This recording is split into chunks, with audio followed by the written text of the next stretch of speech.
علمت نفس ما قدمت وأخرت من كانت همه هم الآخرة كفاه الله سائر همومه. اس لیے رسول اللہ صلی اللہ علیہ وسلم نے فرمایا جس نے اپنی زندگی کا غم آخرت کا غم بنا لیا. اللہ کے وعدے سچے ہیں. رسول اللہ صلی اللہ علیہ وسلم کا فرمان ہے زندگی کے بقیہ سارے غموں کو اللہ رب العزت خود دور فرما دیتے ہیں.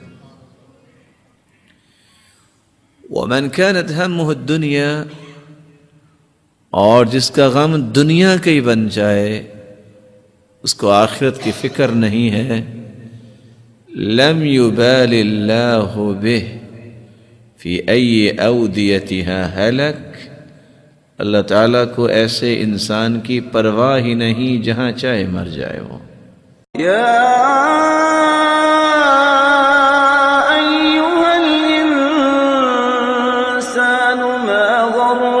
بربك الكريم